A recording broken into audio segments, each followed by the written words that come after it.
This month of June. At ang ating series po na ating pinapakinggan is The Glory of Serving the Lord from Calling to Faithfulness. At ngayong umaga po, ang mensaheng dadalhin ko ay natin ngayong umaga is The Glory of Finishing Well, Faithful until the end. Ang ganda po ng topic natin kasi ito yung ating paglilingkod sa Panginoon. Dapat tayo ay naglilingkod. Meron tayong takbuhin, no?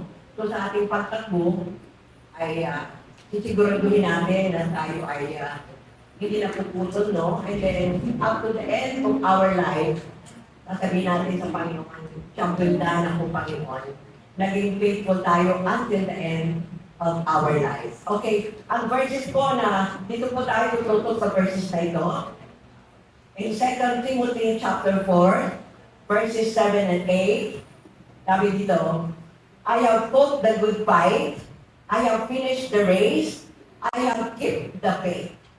Finally, there is laid up for me the crown of righteousness, which the Lord, the righteous judge, will give to me on that day, and not to me only, but also to all who have loved his appearing. And in Hebrews chapter 12, verses 1 to 2, therefore, we also, since we are surrounded by so great a cloud of witnesses, let us lay aside every weight and the sin which so easily ensnared us, and let us run with endurance the race that is set before us. Sa Tagalog po. Okay. Kaya siyang mga napapalibutan tayo ng gayong kakapal na bilang ng mga saksi. Itabi namin ang bawat pabigat at ang pagkakasalang madaling bumihag sa atin at tumakbo tayong may pagtitiis sa takbuhing inalagay sa harapan natin. Simula ng ating pagkaugnay sa Panginoon, the first time na born again tayo, doon natin nalaman na ang buhay pala natin dito sa ibabaw ng lupa ay maraming takbuhin. Do you believe that?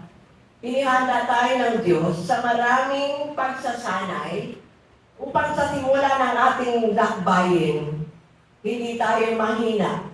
May sapat na lakas upang matapos ang ating mga takbuhin. Amen? Naramdaman niyo ba yan? Na tayo tumatakbo because we don't belong to this world. Na tayo nakaugnay sa Panginoon, we now belong to the kingdom of God. Ang buhay natin hindi na makamundo, ang buhay natin ay makalangit na.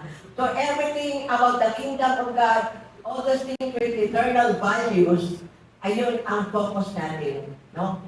Dahil we are citizens of the kingdom of God. Ito yung tinatawag natin Christian race.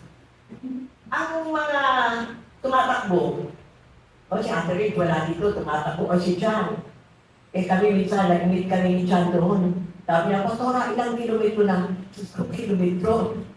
Kilometers ang tinatanong sa akin ni John, tumatakbo si John doon sa Sipay. Now, ang mga runner sa marathon, everyday yan nag-exercise. Sila ay nag-jogging, sila ay tumatakbo, nagpapawis ng utong para gumaan yung kanilang katawan. No?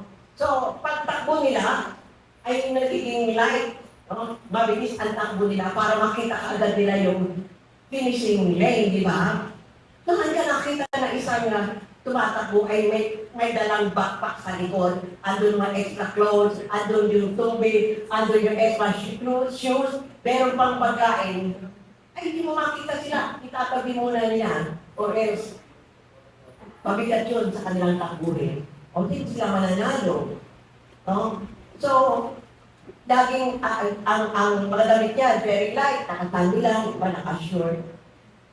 So, nagiging magaan, magaling din nilang matapos yung kanilang takbuhin. Ganun din tayo, mga Christian, meron din tayong takbuhin. Every day na dumadaan sa atin, ay ito yung ating journey. Everyday na dumadaan sa atin, ito yung ating paglalakbay. So sa ating pang-araw-araw na paglakad, papunta doon sa Panginoon, hindi lahat ng araw meron kang kagalakan. Hindi araw-araw ay meron kang kapahingahan sa Panginoon. Maaring ikaw masaya, mapayapa ang kalooban mo, but the people around, tayo na-influence, tayo na-apektuhan. And so, ito ay mahadlang din na kung ikaw may problem, meron kang, ang tawag dito, meron tayong pagsubok. Meron ka bang sigla? Nagkakaroon ka ba ng sigla para aralin mo yung salita ng Diyos? Meron ka bang sigla na sa araw nito mag-devotion ka? May sigla ka ba para manalangin? Ito, sure, ito yung tungkulin natin kasi pinapakain natin ang ating spirit ng pagkain ng Panginoon. Now, alam niyo, pag tayo ay tinitingnan natin, inaalam natin yung mensahe ng Lord sa ating araw-araw. You know, bakit tayo nagbubukas ng ang ating Bible na devotion tayo? Kasi may mensahe ang Lord sa atin. Ito yung ating naantayan araw-araw. Ano bang mensahe ng Lord sa atin? And then, samahan natin ang panalangin. Sapagkat ang ating prayer at ang ating pagsiyasat sa salita ng Diyos, there is unity. Nagtatandem yung dalawa. So pag tayo ay inaantay natin ang Panginoon at ating sinisiyasat yung kanyang mga panukala, yung kanyang nasasabi tayo sa message ng Lord sa atin sa umagang yun, doon natin nararamdaman na kumikilos ang kapangyarihan ng Spirit. Pero kung ikaw ay magpasa lang, wala yung panalangin, hindi mo marinig yung boses ng Panginoon. Pero pag ikaw ay buong puso mong pinasasalamatan kung ano ang mensahe ng Panginoon, with all your heart, with humility, nagpapasalamat ka, mararamdaman mo, maingay ang Spirit. Ibig sabihin, marinig mo yung boses niya. Siya naghahangad ng kanyang revelation. Pero, kung nakakaligtaan natin, at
because you are treated fairly. And then, merong unforgiving. Mas value mo. So yung mga bagay na yan, hindi makakilos ang spirit sa'yo. It is because nakapasok ang spirit na hindi mula sa Panginoon. Sarado, silent ang Holy Spirit. And so sometimes, yan ay hadlang sa ating mabilis na pagtakbo, sa ating mga takbuhin. So, may sigla ka ba sa panalangin? Kung may bitterness? May sigla ka ba? Nakipag-usap sa Panginoon? May sigla ka? To search the Word of God? Kung meron kang unforgiving spirit, meron sama ka ng loob, hindi mo magagawa niyan. Ang ganda-ganda ng devotion yung araw na ito. Mamimiss mo. Kasi tomorrow, ibang page naman ang pinububuksan para ma-update ka. Di ba? So, church tayo, bilang kalingkod ng Panginoon, ang focus natin sa Panginoon. Now, so it's high time for us to lay aside those things that hinder us, slowing us down so we can run more effectively.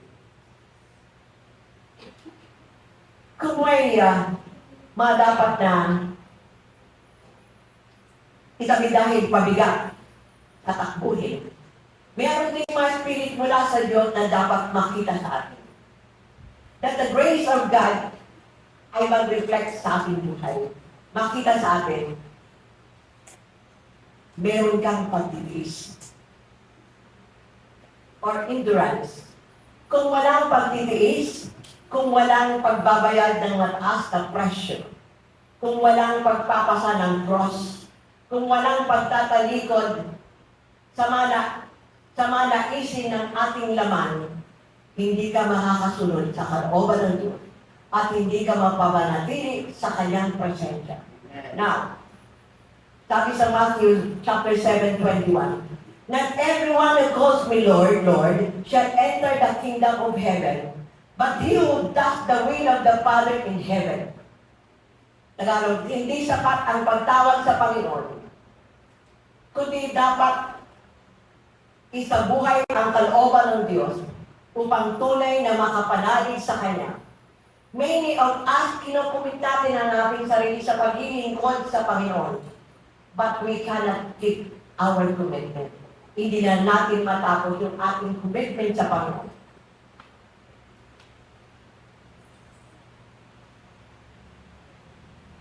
Now, how can we remain steadfast in the presence of God? Sinasabi sa 1 Corinthians 15:58, therefore, my beloved brothers, be steadfast, immovable, and always abounding in the work of the Lord, knowing that in the Lord your labor is not in vain. So, ito yung dapat nating yung panahon natin nakatuon. Alam niyo yung mga ladies of grace, member ako ng ladies of grace.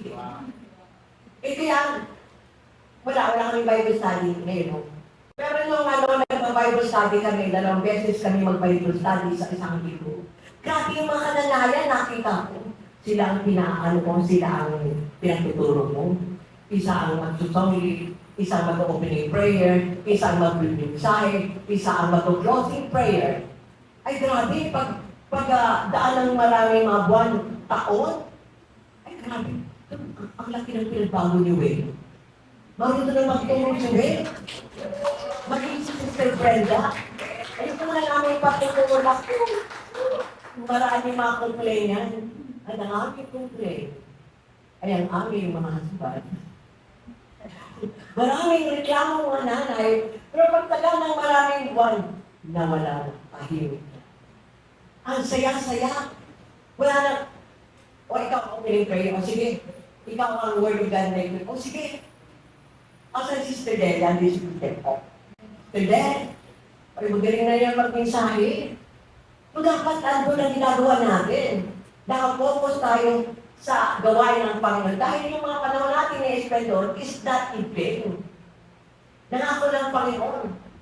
Hindi mawawala ng saysayan because you will receive the crown of righteousness. You will receive the crown of glory mula sa Panginoon. Magtatagumpay ka. Kaya pag yung ganyan laging nasa focus tayo sa gawain ng Panginoon, nag-grow ka nagbabago ka. Naiiba ang lakad ng buhay mo. Nagiging masaya sa family dahil ang Spirit ng Panginoon ay nag-grow sa iyo, nagbubunga ang Spirit ng Panginoon. Amen? Okay, so, this morning, ang mensahe nito, meron akong testimonies. So, ang mensahe nito, karamihan ay yung personal na testimony ko at yung bibingin ko sa ating church. Nanawa may mapulot kayo para kung paano tayo ay manatili sa Panginoon. No? Hinahanap ko ang Panginoon kahit nung bata pa ako hanggang nakatapos ako ng pag-aaral. Hinahanap ko ang Panginoon. Laging laman ako ng mga churches. Laging laman ako ng simbahan. Pero hindi ko siya matagpuan.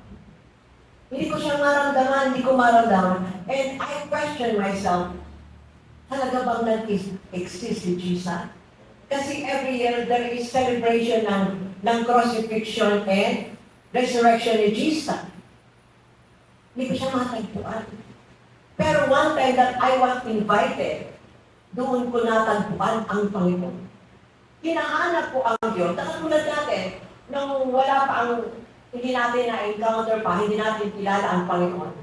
Hindi pa nakakapasok o nakapanahan sa atin ang Spirit ng Panginoon. May mga dala tayong kagang mga pasaning sa ating balikat. Do you know why? Because of our innocence. Because of the absence of God sa buhay natin. Amen? Hindi natin alam ang katotohanan mula sa ating Diyos. Kaya tayo nagkakasala, nagkakaroon tayo ng mga bigat na kinakagas sa ating balikat. Mga kasalanan natin because hindi natin kasama ang Diyos. Nang ma-encounter ko ang Panginoon, hindi maaaring itikot natin ang ating labi. Hindi maaaring itago mo yung experience na na-encounter mo ang Panginoon. Hindi maaaring itago mo yung experience na pinagaan ka dahil yung pasanin binas ng Panginoon. Parang akin anak yung malaking bato, yung malaking pasanin mo dyan. Ibigay mo sa akin. And so, marami siyang magagandang layunin na i-reveal sa akin. Mga layunin ng Panginoon kung paano ko una siyang paglilikuran. And sa ngayon, yung mga layunin na yun, yung pinakita sa akin ng Panginoon. These are the core principles in serving the Lord. So, unang-una, ito yung unang-unang pinagdaanan ko. Number 1 is sharing the good news. So, in Romans chapter 1, verse 16, for I'm not ashamed of the gospel because it is the power of God that brings salvation to everyone who believes. Nagsimula ako magbasa ng Biblia until 12 o'clock na gabi. And pag nagbabasa ako, tumutuloy yung aking luha dahil natumbok ng Lord yung aking pag-uugali. And then I started buying Christian books. Napupunta ako sa Palong, dumadaan ako sa mga Christian book supply. And nag-aral po ako ng gospel through correspondence. Nag-aral po ako sa International Correspondence Institute. Nagpapadala sila sa akin yung mga booklet. At merong questionnaires na dapat kong sagutin at pinapadala ko ulit yun.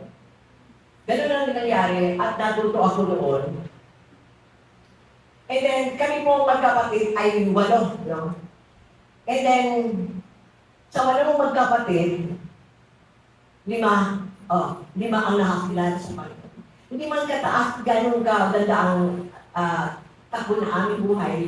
Pero, na makakilala ang mga kapatid ko, naging maayos naman ang takbo ng kanilang buhay. And yung kanilang mga anak ay naging mga workers sa kanilang mga local churches. Meron akong kapatid na naging pastor sa Zamboanga. Meron akong kapatid na black sheep ng family namin, junior namin sa family. Makakilala siya sa Panginoon, grabe yun. Tumatawag sa akin kasi nagtrabaho na siya sa London. Eh, pag tumatawag siya, inaabot kami ng isa kalahating oras. Pintuhan ka namin, pintuhan, ang topic lang ay si Jesus. The goodness of God sa buhay namin. And then, ang isa sa kanyang advocacy is, tulungan niya yung kanyang mga classmates na mga leaders ng churches. And kami din ay magpapatayo ng church, sabi ko. Hindi ako hingi ng solicitation sa kanya. Alam ko, tutulungan niya ako. And then one time tumawag. And kailan kayo magpapatayo ng church building nyo? Ay, tumatayo na kami. And then one time, tumawag siya. Nagpadala na ako ng tulong sa inyo. Hindi ko tinataas yung kapatid ko kasi ito ay bunga ng kanyang pagkilala sa Panginoon. 2 beses siya nagpadala sa atin ng support, amounting to 260,000. Laking nakatulong yun sa simulain. Nakapunta siya ng unang dito. And then one time tumawag ulit siya, Manang Glenn, may sakit ako, may cancer ako. 80% ang rest ng cancer niya. And then, dahil kami nag-pray, mahanap siyang comfort, and then, ganun din siya lagi nag-pray. And then, pag tumatawag siya, sabi niya, Manang Glenn tawag sa akin. Ang rest ng cancer niya bumaba ng 60. And then bumaba ng 40, 30, 20, hanggang completely healed siya. So makita natin, ano po ang mensahe ng Panginoon sa atin.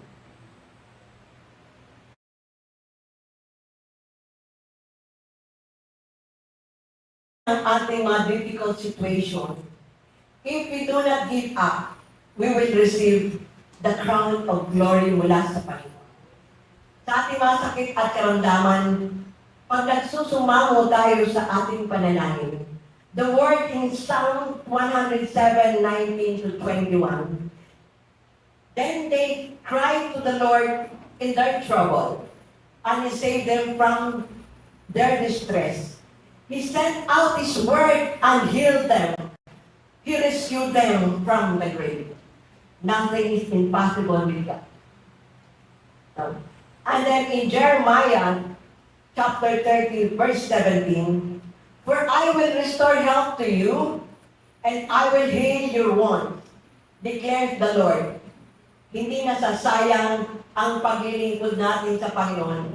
Marami tayong favor sa Panginoon. Amen? Now, napapalibutan tayo ng maraming witnesses. Sila yung mga ninuno natin si Abraham, si Moses, si Jesus, at yung mga disciples ni Jesus, Peter and Paul. Sila yung di nahiya ang pagbahagi ng gospel.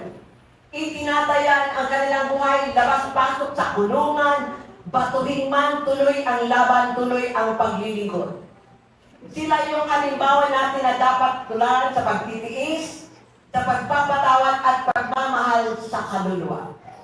Makita mo yung pagtitiis ni Stephen. In the book of Acts, chapter 7, nasa last verse. Pwede ba, Andre? Pakitingin niya, Acts chapter 7, verse, yung last verse.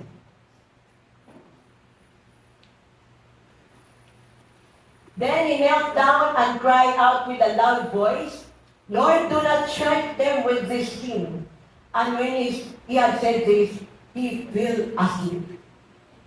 Sabi na magtalumpati si Esteban, hindi nagugustuhan. Kinalagkat siya ng taong bayan sa labas ng lungsod. Pinagbabato si Stephen, at habang siya ay lumuluhod na nanalangin sa Panginoon, sabi niya, do not strike them with this sin. Huwag mong ipataw, huwag mong ipaako sa kanila ang kasalanan nito habang binabato hanggang nalagutan ng hininga si Stephen. You know, this is one of our devotion. Ito yung mensahe ng Lord sa akin. And then si Jesus, isang niya talaga yung number one witness sa buhay natin, na inakot din yung kasalanan natin hanggang doon, sa mataas na kahoy, hanggang malagutan.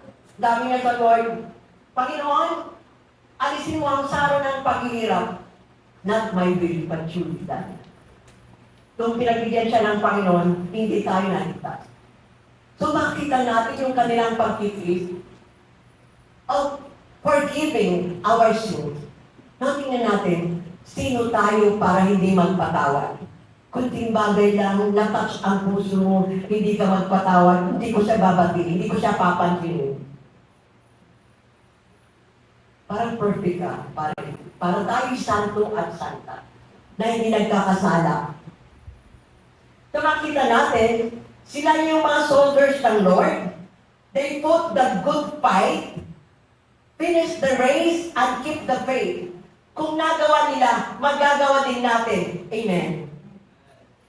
Kaya ba natin? Mahirap, no? Pero, ang paglilingkod sa Panginoon may pagtitiis. Ang paglilingkod sa Panginoon may pagbabayad ng mataas na presyo. Ang pagbabayad sa Panginoon may pagtalikod sa sarili natin. Nauuna ang iba bago ang sarili natin. Amen? Palapakan natin ang Lord. Inilagay ng Diyos sa puso ko ang number 2 na principle. Love the church and embrace God's transformation. In Acts chapter 20, verse 28, it instructs church leaders to care for the church of God which he obtained with his own blood. Keep watch over yourself and all the flock. Mahalin natin ang ating church, mahalin natin ang kapwa natin, ang ating kapatiran.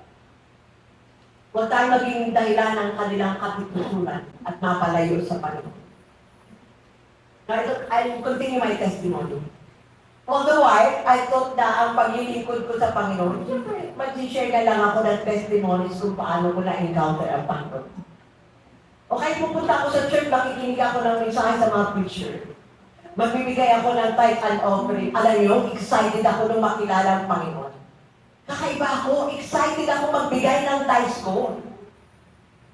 Hanggang ngayon sabi ko, Lord, alam ko na ang ministry na pinagtanong mo sa akin. Hindi ako ganun kataas yung aking comprehension sa preaching. Namiminipit pa kung minsan yung aking dila. I know the ministry kung saan ako inilagay ng Panginoon. But then, nagtuturo din ako. So, may ministry ka talaga sa church. Kaya noong napabilang ako sa JFS Ebaco, laging nakapokus si Bishop Joel sa akin. Lagi niya akong pinatatayo na mag-exhort. So sabi niya, nagtatanim siya ng pangitain sa buhay ko. Yung pala, ilalagay ako dito bilang church planter.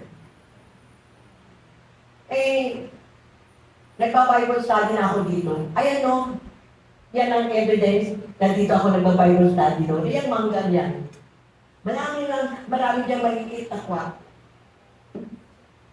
And then, pag pupunta ako sa Molino, narinig ko yung eloquence ni Pastor Nick Acalisot.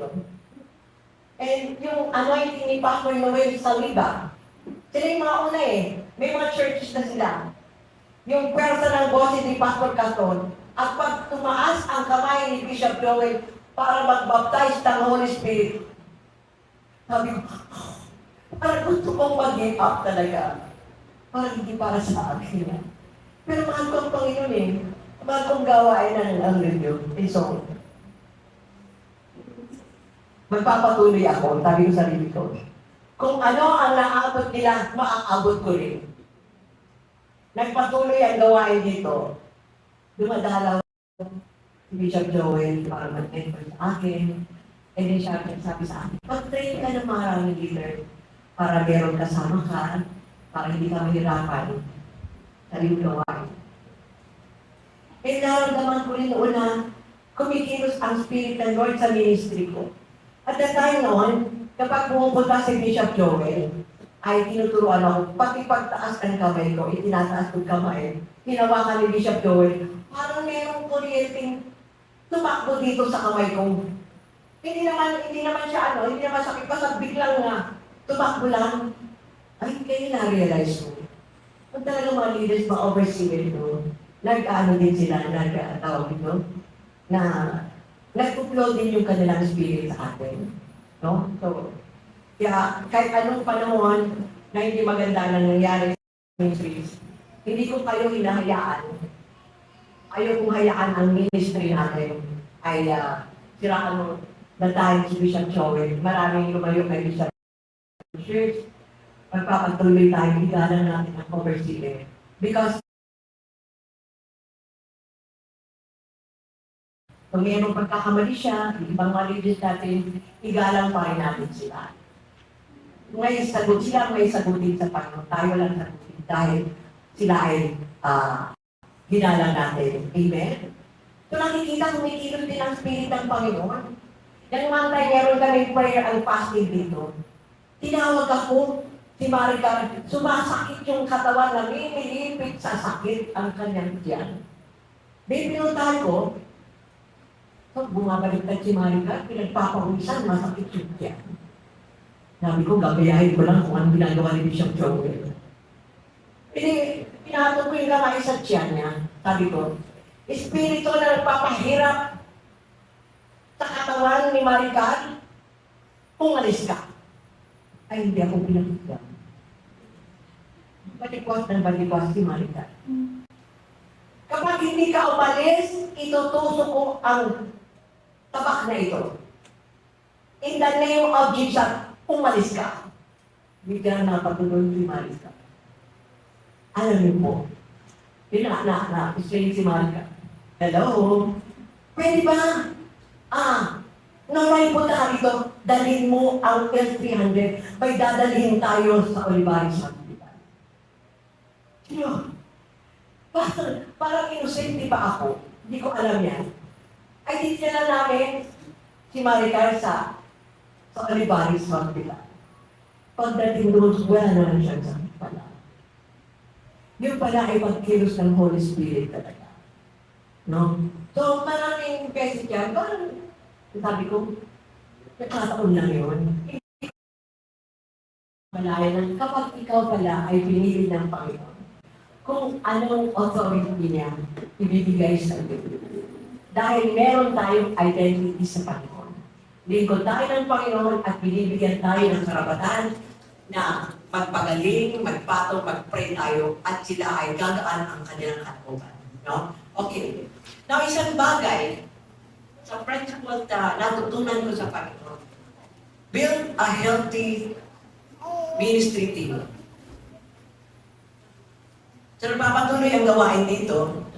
At sinisigurado ko yung mga leaders, mga workers ng church, ay they are going, no? I constantly communicate with the church, informing them to focus on spiritual growth. Dahil may edad na ako noon, I think I am getting 57 years old. And so sabi ni Bishop Joel, magtali ka ng maraming people. So, pinatatayo ko sila. And ang unang-unang pinatayo ko ay yung magandang pastora natin dyan. Kung siya'y nagtuturo talaga ng mga lalalang dati, masipag siya sa sa campus ministry. O pasipag siya sa campus ministry. And then, naparami niya yung kanyang family group. No? And so, maraming gawain si Pastora Kang. Nagsusoglit siya, kumakanta, nagbaback up.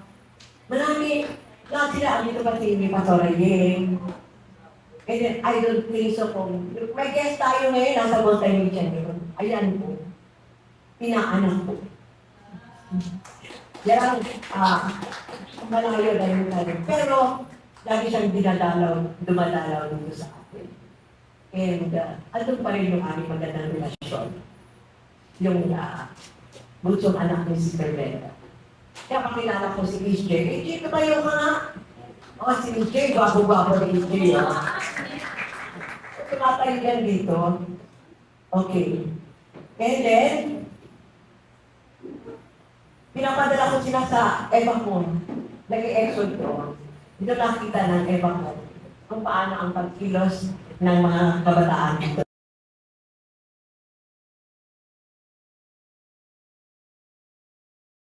Para dyan, umaayaw yan pag binibigyan ko ng pagkakataong tumayo dito. Nag-aayaw, hindi ko siyang pinagsukuan yung atin ni Pastor John. And then nakita natin, dala-dala niya yung passion at anointing sa pangangaral, di ba? Okay. And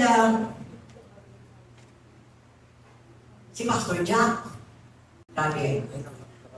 Pag mag-worship, umawit, mag-song leads si Pastor Jack. Umabagak yung Spirit ng Panginoon. May bisita kami doon from Kaya or Kotika. Oo. Na-mention niya yung anointing ni Pastor Jack. Pag nagsusong lead siya, maraming nagsusurrender their life to the Lord. Maiiyak ka sa pagsisisi. Ang passion niya is to win and disciples, young people. Mapangarap din siya para sa church.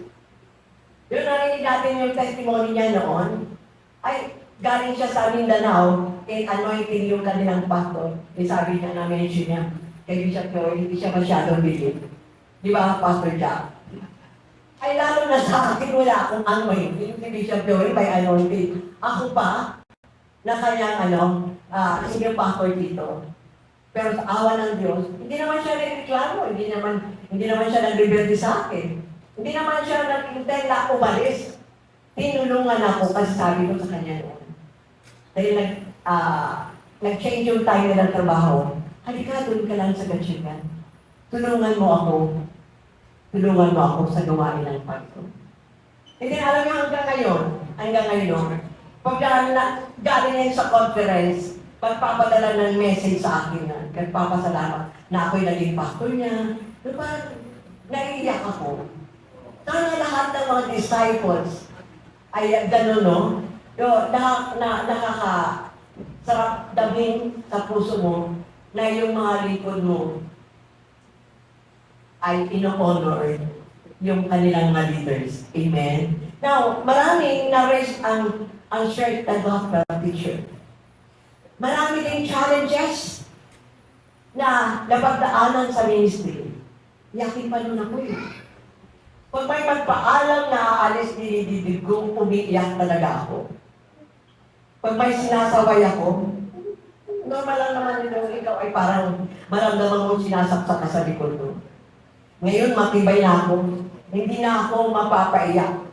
Batuhin man at siraan ako, my weapon is silence. But silently umiiyak ako sa Lord sa awa at kapagdala. Hindi ka na magagalit. Ang manggagalit sa puso mo ay awa at kapagdala. I know now my identity with God, and I know my authority. Hindi akong kayang wasakin na anumang tactics na kaaway. Minsan may dumalaw dito. He questioned me bakit pinatatayo ang mga batang mga ngaral. Sabi niya, anong matutunan ng mga elders? Sabi ko sa kanya, hindi lang ako ang dapat matuto at lumago ang buhay. Spiritual, kundi sila din. I don't care kung wala siyang matutunan. As long as yung malinagay sa aking kamay, will be raised, will grow, and mature spiritually upang sila ay makaranas ng mga promises ng Lord ng pananagumpay at pananagana sa buhay. Amen? O yung kung naman, ako pinagod ng Lord. Gumanda ng buhay.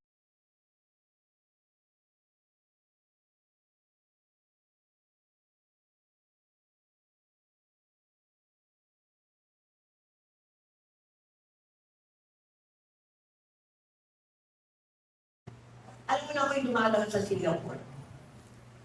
Sabi nung inaanak ko, pastor siya. Ang laki ng niya, ang congregation. Karamihan doon mayayaman.